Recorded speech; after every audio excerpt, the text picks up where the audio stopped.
हींअर ज़िलनि में वर्कर्स कन्वेंशन कंदा पिया अचूं जेके असांजा सेप्टेंबर जे महीने में पूरा थींदा। पर जामशोरो ज़िलो वर्कर मुबारकबाद हुजे जेके चऊं था न असीं जेको तव्हां अक्टूबर में था करियो हाणे देर की दे अवामी जलसा करियो अवामी जलसो करे वेंदो अथनि। ऐं आऊं निहायत शुक्रगुज़ार आहियां सभिनी साथियुनि जो जेके आया साईं महताब शादी नज़र पवे पई ये सिन साईं सभिनी दोस्तनि खे दोस्तो सभु ॻाल्हाए विया आहिनि। ऐं हिकिड़े कम लाइ निकितल आहियां जंहिंजी आगाही नवनि ज़िलनि मां थी आयो आहियां। सिंध जे हर हिकु ज़िले में ईंदुसि न सिर्फ़ु आगाही पर इन जे दौरान एतिरा नवा मसइला था अचनि उन्हनि सां गॾु उन्हनि जे जिदोजहदुनि में या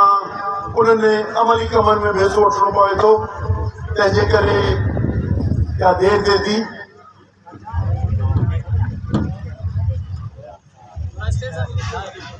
2024 जी इलेक्शन थी 2 साल अॻे 2.5 साल अॻे मुल्क जो निज़ाम एस्टेब्लिशमेंट जोड़े ऐं हीअं नई जोड़ जेका कई जेका 2 साल हुकूमत 1 साल हली ऐं पोइ इलेक्शनूं थियूं। इन जे दौरान ते नज़र ॾीसूं ऐं इलेक्शनूं पाकिस्तान जूं इलेक्शनुनि जो हूअं त या हुकुमरानीअ जो त ठहियल ठुकियल ईंदो आहे ऐं पाकिस्तान जी इहा बदकिस्मती आहे या पाकिस्तान जे अवाम जी इहा बदकिस्मती आहे त हिते हुकुमरान या फौज ईंदी आहे या फौज जी पैदा करदा सिविलियन हुकुमरान ईंदा आहिनि ऐं उन्हनि खे आणण लाइ हू पंहिंजा ढंग कंदा आहिनि। पर अॼु जे जदीद मीडिया जे दौर में ऐं जंहिं नमूने सां 2 सालनि में हिननि जेका कारगुज़ारी सॼे मुल्क जे हेठि कई उन जे नतीजे में ख़्वारी आई। मुल्क जे तमामु वॾी आबादी इन ते चिड़ ऐं कावड़ जो इज़हार कयो ऐं इन बेमान या गैर शफ़ाफ़ इलेक्शन धांधली ज़दा इलेक्शन्स के मुल्क जे अंदर त ठहियो पर गैर मुल्की सहाफ़ती इदारा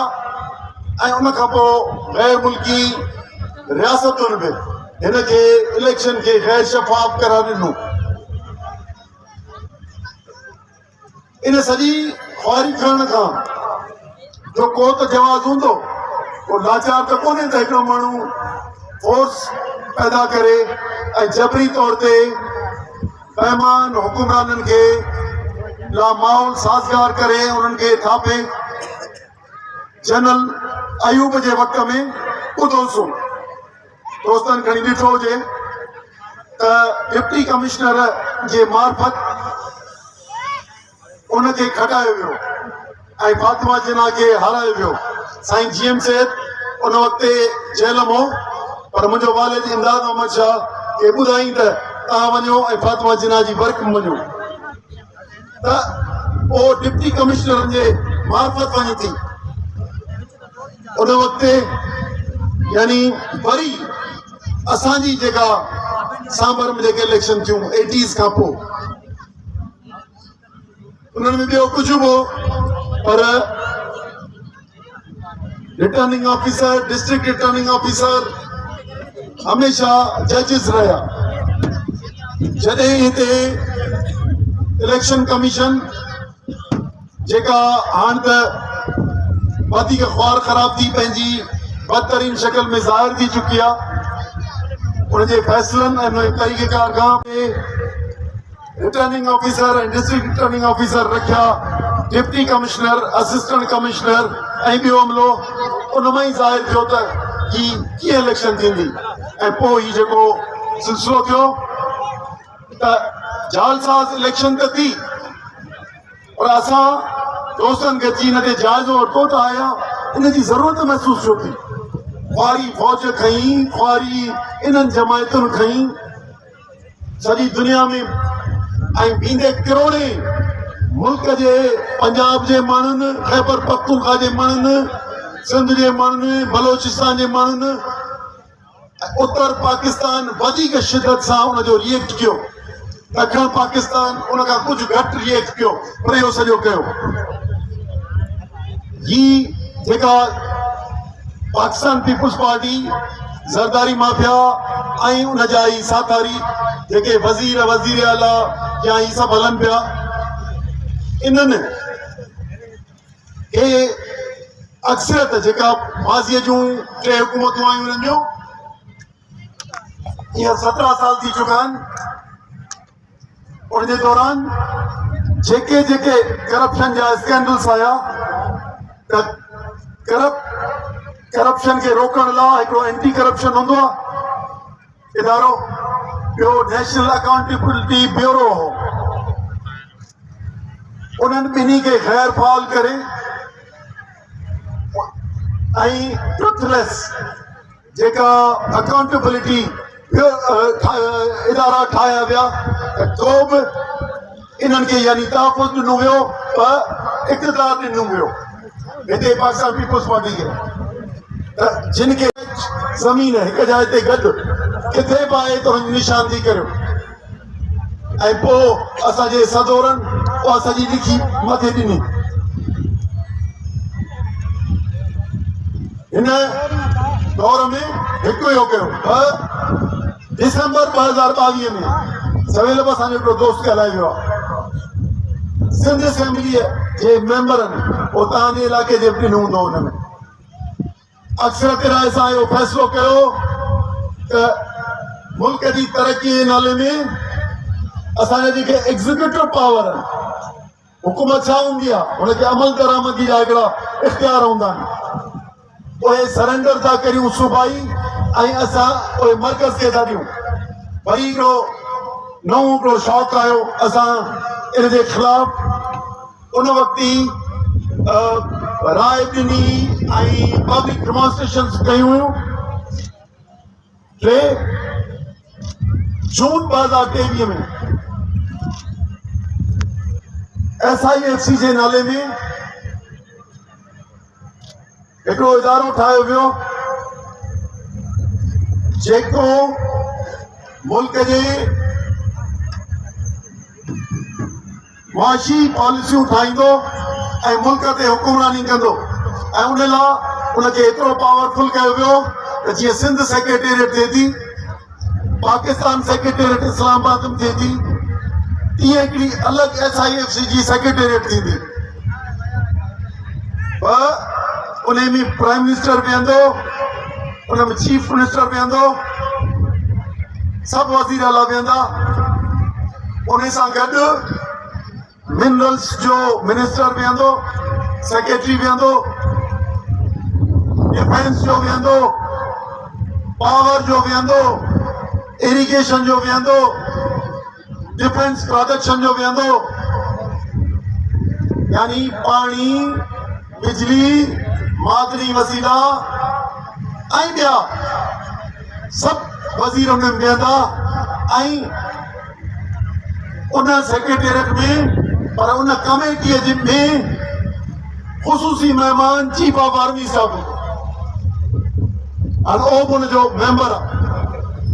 हाणे असां सिर्फ़ु यादि अचूं पीपला या हुनजी क़यादत अॻे बि वञी उनजी शौक़ीन हुई ऐं जेका अयूब जी इलेक्शन जी जंहिंजो ज़िक्र कयुमि या अयूब खे घटाइण में हिन जो डिप्टी कमिश्नर जी मार्फत हुई वरी उन्हनि खे ठाहे ॾिनो इन जी मुक़ररी खां पोइ अमलन सिंध जेके पाकिस्तान के ठाहींदड़ वफ़ाक़ी इदारा आहिनि जेके इबादतूं आहिनि पंजाब आहे सिंध आहे जे मसइले ते छो विहारियो वियो उन्हनि जे लाइ माहौल छो साज़गार कयो वियो ऐं उन्हनि खे लाइसेंस ॾिनो वियो उन ते असां मुल्क सां गॾु क़ौमी जाइज़ो जंहिं महिल हिते वरितोसीं त सिंध में कहिड़ा नुक़सान आहिनि उहे सूबनि जा नाला त रहिया पर हुन जा इख़्तियार सूबा तोड़े वफ़ाक़ी इख़्तियार हिकिड़ी जाइ ते वञी 1 यूनिट जी बदतरीन शिकिल अची वई ऐं उन खां पोइ ई इलेक्शन थिया इलेक्शन त थिया न हाणे फेब्रुअरी में ए सभु तयारियूं हुयूं त कीअं असांजे वसीलनि ते असांजे समुंड ते कीअं कब्ज़ो पियो थिए ऐं तव्हां वेझड़ में 6 महीननि जी 5 महीननि जी ॾिसो हुकुमरानी 6 ग़ैर क़ानूनी कैनाल निकिरी विया सिंधु दरिया जे मथां उनखे जाइज़ करार ज़रदारी ॾियारिया सदर जी हैसियत में वज़ीर आला काउंसिल ऑफ कॉमन इंटरेस्ट में वञी इन्हनि गेटल थल canal phase 1, 2, 3 चौबारा canal Jalalpur canal इन्हनि खे इंडोर्स करे आयो जेके ख़ुदि नाजाइज़ हुआ ऐं के फ्लड कैनाल हुआ जिन खे रेगुलर करे आयो उहे ज़मीनूं जेके कालाबाग डैम जे कैनाल्स में आबाद थियणियूं हुयूं उन्हनि खे ॿियनि कैनाल्स जे नाले मची ऐं उन्हनि खे रेगुलर करे आया सवेल असांखे अमीर आज़ाद पे ॻाल्हायो बाक़ी न सिर्फ़ु एतिरो पर सिंध जी कमांड एरिया जी ज़मीन मुल्क जी 30 मिलियन एकड़ सिंध जी कमांड एरिया जी ज़मीन जंहिंमें असीं ज़राअत करियूं था 1 करोड़ 22 लख उनमें पानी अणपूरो आहे पर नॉन कमांड एरिया मां उहे ज़मीनूं जेके सरकारी कमांड एरिया मां बि ज़ाहिर कयलूं आहिनि असांजे इन सिंध हुकूमत ज़ाहिर करे ॾिनियूं उन्हनि सभिनी ते तरक़ीअ जे नाले में खणण जो 13 लख ज़मीन खणण जो फ़ैसिलो करे छॾियो आहे हाणे हिक तरफ़ ज़मीनूं मौजूदा सिंधु दरिया मां उहे ग़ैर क़ानूनी पैदा कंदी ऐं मौजूदा ज़राअत जो जेको निज़ाम आहे जिते अणपूरो इरिगेशन जो पाणी आहे उन मां इहो पाणी घटिजणो आहे 5-7 सालनि में हिकु पाणी खां सवाइ इहा ज़मीन जंहिंजी मालिक सिंध सूबो या असांजी इज्तिमाही मिल्कियत हुई उहा असां पंहिंजी सिंध सूबे जे चीफ मिनिस्टर ऐं हुनजी कैबिनेट हुकूमत हिनखे चइबो आहे जेका कैबिनेट थींदी आहे कैबिनेट ॾेई ऐं ॾियण जो वाइदो करे छॾियो आहे सिंध जो 270 किलोमीटर सामूंडी पट्टी जंहिंमें कराची डिवीजन जी सॼी ॾिनल आहे सिर्फ़ु हिकिड़ी ऑक्सफे खां हब ताईं जेका रहियल हुई ईअं सॼे केपीटी खां उन जो बि फ़ैसिलो करे ऐं अॻियां पिया कनि मिनरल रिसोर्सिस जेके मादनी वसीला आहिनि उन्हनि खे जेके पीरियड लाइ इन्हनि कंपनियुनि खे ॾिनो पियो वञे 30 साल या उन खां प्लस त उन्हनि खे उन्हनि जे हवाले थींदा ऐं ज़मीनूं जेके ज़मीनूं मादनी वसीला समुंड दरिया ये सभु जेके असांजा इज्तिमाही मिल्कियत आहे हिकिड़ी तव्हांजी इनफरादी मिल्कियत हूंदी तव्हांजे हर कंहिंजी पंहिंजी पंहिंजी हूंदी पर हिकिड़ी जेका इज्तिमाही मिल्कियत आहे जेका कमाऊ इज्तिमाही मिल्कियत आहे उहा पथर जी शिकिल में हुजे कोयले जी शिकिल में हुजे उहा समुंड जी शिकिल में हुजे उहा धरती ज़मीन जी शिकिल में हुजे ये सभु लिखी पढ़ी हिननि सौदे में हुकुमरानी वरिती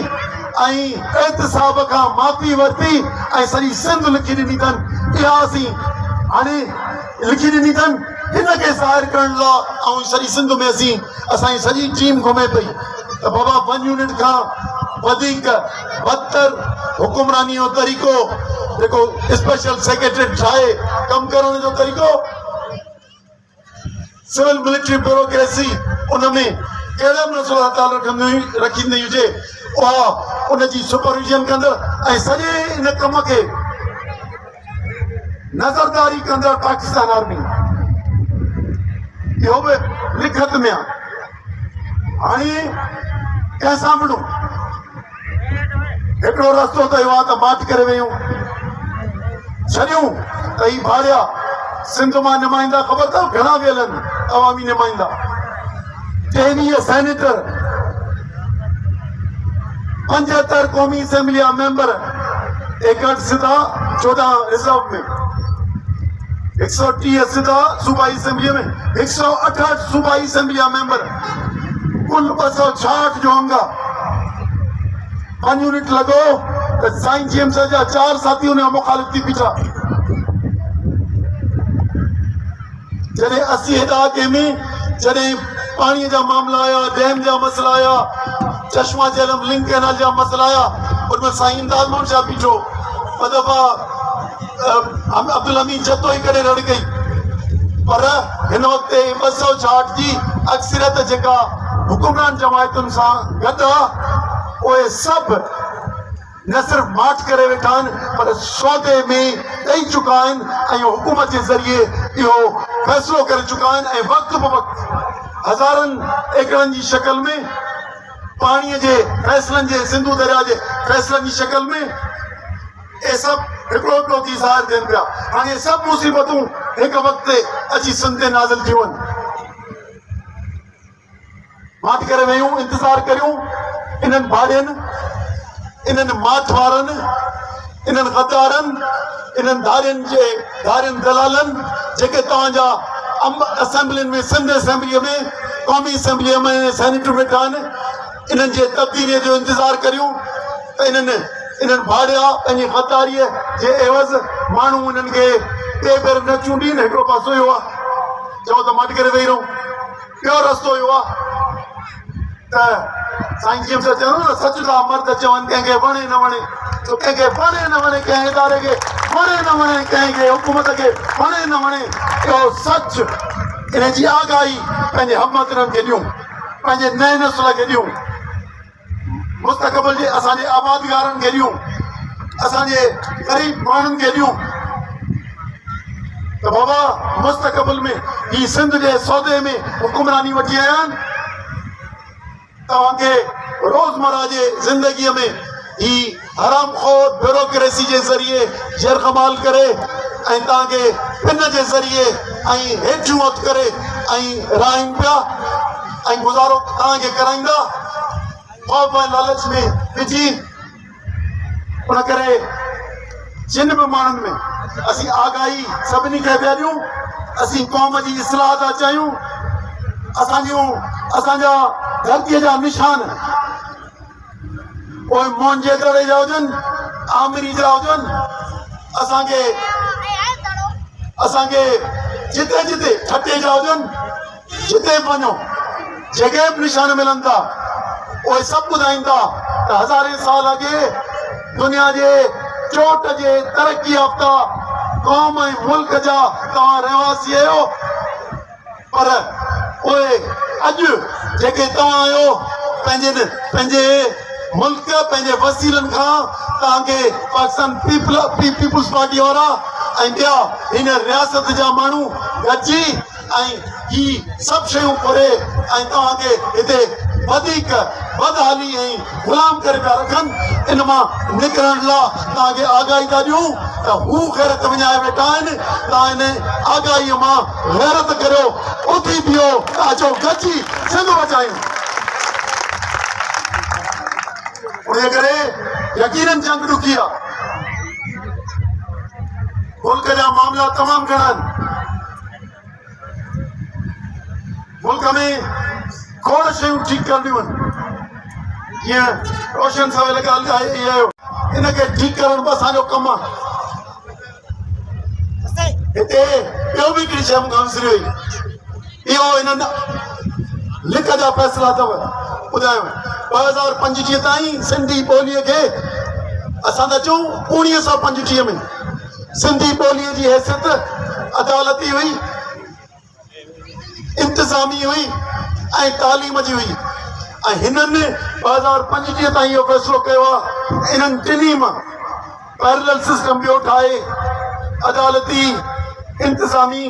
ऐं तालीमी सिरिश्ते मां बि ख़तमु करियूं ऐं मुख़्तलिफ़ नारनि सां गॾु अची ॿोलीअ जो बि इख़्तिताम करियूं। हिते ज़रदारी पोयनि 17 सालनि में सिंध खे विराइण जी कोशिशि कई 2012 में ऐं ॾिठो बलियाती निज़ाम इंतिज़ामी शिकिल हुई हुनजी। अॼु बि उहे साॻा ख़्वाब खणी उन्हनि खे इहो ॾिनो वियो आहे त सिंध जी जाग्राफी सिंध जी सदा जी ज़रूरत इन करे आहे त ही देसी दलाल ही मौक़े परस्त ऐं बेईमान सिंध जो रागू जेको पंहिंजे वतन तां पंहिंजे ज़ाती लालच ऐं इक़्तिदार जे करे सिंध जो सौदो करे थो इन्हनि यारनि दलालनि खे सियासत मां निकाली ॾियूं ऐं बेईमान ऑफिसरनि खे कड़े एहसाब ॾे वरचारे इन्हनि खे सिंध जी हाकमियत मां ख़तमु करियूं। इन्हनि खे तव्हां छिड़ो छॾे ॾिनो इन्हनि खे जीअं सिंध जे दोस्तनि असीं सभु चीज़ आहियूं छॾे ॾिनो छिड़ियो त वञी खाओ। उन करे हाणे हिन ठाहिण जी आहे त असीं सभिनी खे चवंदासूं इलेक्शन जो ज़मानो न आहे इलेक्शन ईंदी चवंदासूं त क़ौमी ग़ैरत ते वोट ॾियो ऐं क़ौमी ग़ैरत खे अॼु सोचे खणी वञी पंहिंजे ज़मीर सां ॻाल्हायो ऐं पोइ झर जंग इहा आगाही सॼी सिंध जे माण्हुनि खे ॾियो 100,000 माण्हुनि खे भेणुनि खे ॿारनि खे नौजवाननि खे ॾियो त बाबा हीअं सिंध ते ॾुखियो वक़्तु अची वियो आहे अचो त नओं नसुल पीढ़ियल नसुल ऐं बाशऊर नसुल गॾिजी सिंध ते हिन ॾुखे वक़्त मां कढी सिंध खे ख़ुशहाल ख़ुदमुख़्तार ऐं दुनिया जे उन इलाइक़े ते पहुचायूं जिते 5000 साल अॻे पोइ उहो ख़्वाब ॾिसी त सिंध जी ज़मीन सिंध जी धरती दुनिया जे असां चवंदा आहियूं तरक़ी पज़ीर न पर तरक़ी याफ़्ता मुल्क आहे जेको अॻिते सॼी दुनिया खे तरक़ीअ जी तरफ़ वठी वेंदो। महिरबानी जी सर।